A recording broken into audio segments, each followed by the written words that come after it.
बंशीधरं रुद्रधरं नमामि मनोहरं मोहहरं च कृष्णं मालाधरं धर्मधुरन्धरं च पार्थस्य सारथ्यकरं च देवं कर्तव्यदीक्षां च समत्वशिक्षां ज्ञानस्य भिक्षां शरणागतिं च ददाति गीता करुणाद्रभूता कृष्णेन गीता जगतो हिताय कृष्णेन गीता जगतो हिताय। श्रीमद् भगवद गीता जी अध्याय 2 श्रीमद् भगवद गीता जी रहस्यम। यद्रच्छया चोपपन्नं स्वर्गद्वारमपावृतं सुखिन क्षत्रियाः पार्थ लभन्ते युद्धमीदृशम्। ये पार्थ अपने आप प्राप्त हुए और खुले हुए स्वर्ग के द्वार रूप इस प्रकार के युद्ध को भाग्यवान क्षत्रिय लोग ही पाते हैं। इसका अर्थ ये है कि जिसको इस संसार में बहुत क्लेश हो, कष्ट हो और दुख आता ही रहे या तो संघर्ष होता रहे तो वो भी भाग्यवान होते हैं। संघर्ष के बाद ही जीवन में सफलता मिलती है। इसलिए यदि जीवन में संघर्ष न हो तो जीवन जीवन नहीं है। वो तो जब घिसता है चंदन तो सुगंध आती है, सोने को काटते हैं निगर्षण छेदन तापताड़नैः, तब उसकी पूजा होती है। उसी तरह यहाँ कहा कि क्षत्रिय लोग भाग्यवान क्षत्रिय लोग ही प्राप्त करते हैं। तो वही मनुष्य जिसके जीवन में कठिनाई आए, कष्ट आवे, ये જ भाग्यशाली છે। પણ અહીંયા पार्थ संबोधन का क्या भाव है? यहाँ अर्जुन को पार्थ नाम से संबोधित करके भगवान उनकी माता कुंती ने हस्तिनापुर से आते समय जो संदेश कहलाया था उसकी पुनः स्मृति दिलाते हैं। उस समय कुंती ने भगवान से कहा था, एतद्धनंजयो वाच्यो नित्ययुक्तो वृकोदरः यदर्धं क्षत्रिया सूते तस्य कालो यमागतः। मां कुंताए કહ્યું, ધનંજય અર્જુનથી હંમેશાને માટે કમર કસી તૈયાર રહેવાવાળા ભીમથી તું આ વાત કરજે। જે કાર્ય માટે ક્ષત્રિય માતા પુત્ર ઉત્પન્ન કરે છે એ સમય હવે આવી ગયો છે। वह समय आ चुका है। हे धनंजय, अर्जुन से और सदा कमर कसे तैयार रहने वाले भीम से तुम यह बात कहना कि जिस कार्य के लिए क्षत्रिय माता अपने पुत्र को जन्म देती है, पैदा करती है, 9 महीने रखती है, अब उसका समय आ गया है, युद्ध का समय। अब तो युद्ध ही कल्याण है। अब यहाँ युद्धम के साथ यदृच्छयोपपन्नम आ विशेषण आपने इन्हें अपावृतम स्वर्गद्वारम कहने का क्या भाव है? तो उत्तर देते हैं, यदृच्छयोपपन्नम विशेषण देकर यह भाव दिखलाया है कि तुमने यह युद्ध जानबूझकर खड़ा नहीं किया है।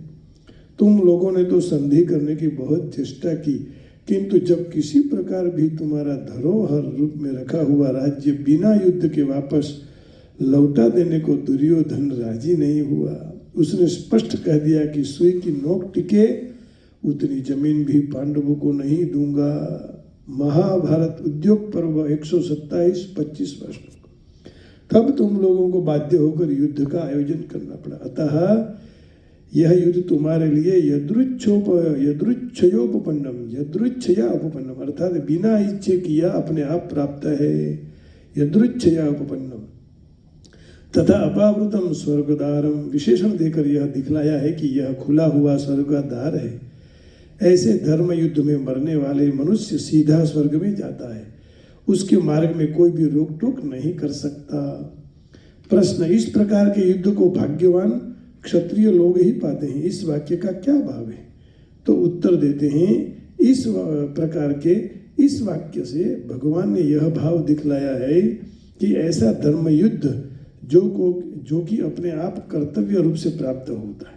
कोई भी जीवन में ऐसी चीजें प्राप्त हो तो समझना कि वो कर्तव्य के रूप में प्राप्त हुआ है, करना ही है।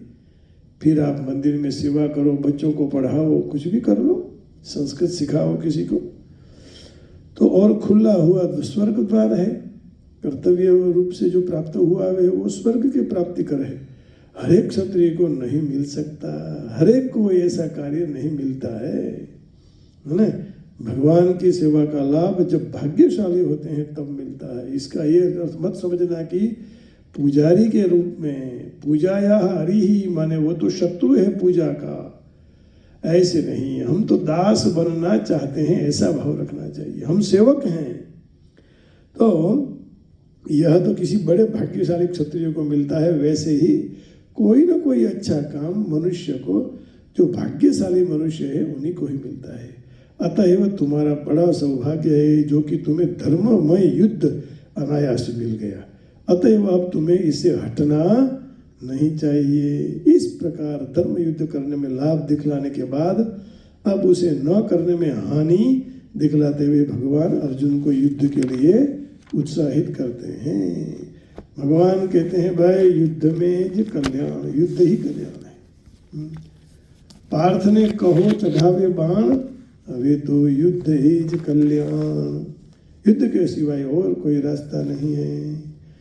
इसलिए तो बहुत अच्छा गाया है ना भजन में, स्वाध्याय वाले जो योगेश्वर वाले हैं। गांडीव लई हाथमा अर्जुन था युवान, बनी सारथी उभो छे योगेश्वर भगवान।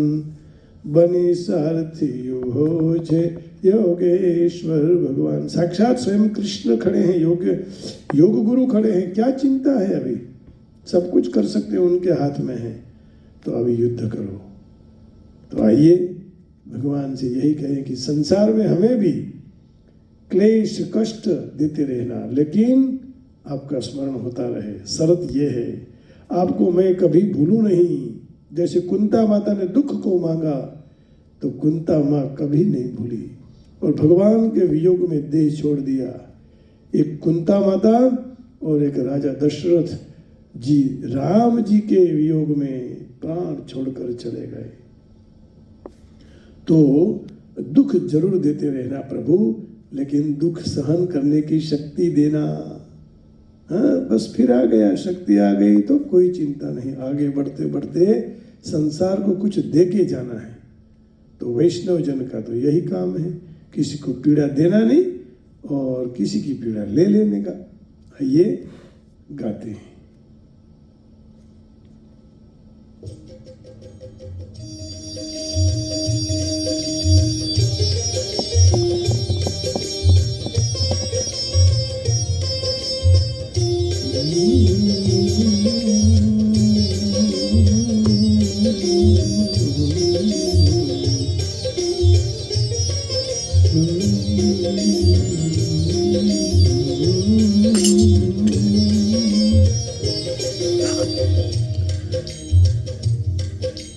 वैष्णव जन तो तेने कहिए जे पीड़ पराई जाने रे।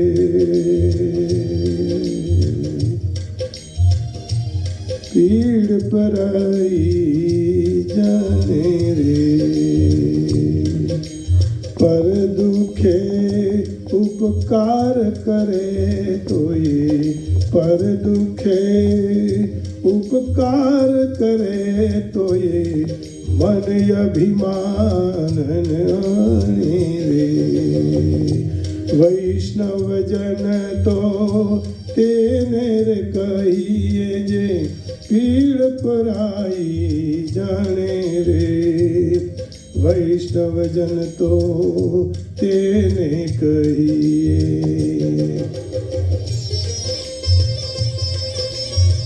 वही वैष्णव जन है जो दूसरों की पीड़ा को उठा ले। परमेश्वर की वही प्रसाद की झोली है, उसी में डाल लो, बस आशीर्वाद उनके ही मिलते रहे।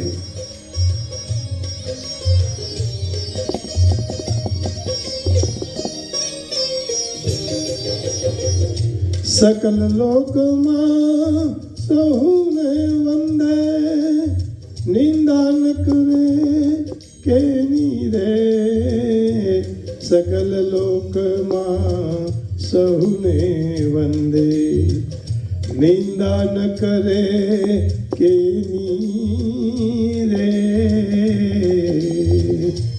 वाच काच मल निश्चल राखे, वाच काच मल निश्चल राखे, धन धन जननी तेनी रे। वैष्णव जन तो तेने कहिए जे, पीड़ पराई जाने रे। वैष्णव जन तो तेने कहिए।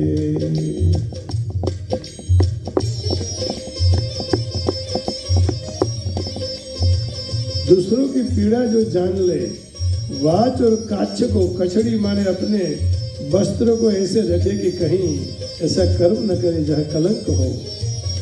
वाणी को मन कंट्रोल रखें, नियंत्रित रखें।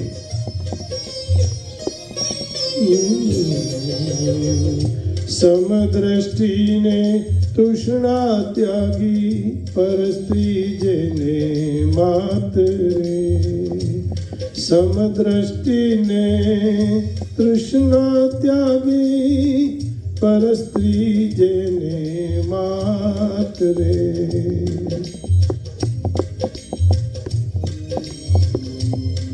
जीवा थकी असत्य न बोले, जीवा थकी असत्य न बोले, पर धन नव जाले हाथ रे।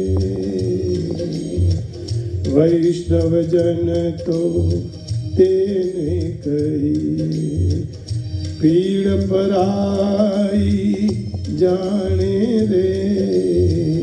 वैष्णव जन तो तेने कहिए, वैष्णव जन तो तेने कहिए जे, पीड़ पराई जाने रे। वैष्णव जन तो तेने रे कहिए। आप सबके हृदय में बैठी हुई माँ जगदम्बिका, आरासुरवाड़ी बाहिसरा ऊंझा ग्राम निवासिनी माँ उमिया जी के चरणों में प्रणाम करके वाणी को विराम देता हूँ। हरिओम। जय श्री कृष्ण। राधे राधे। जय उमिया माँ। जय माँ माँ माँ माँ करते करते जिंदगी पूर्ण हो, यही माँ से प्रार्थना है।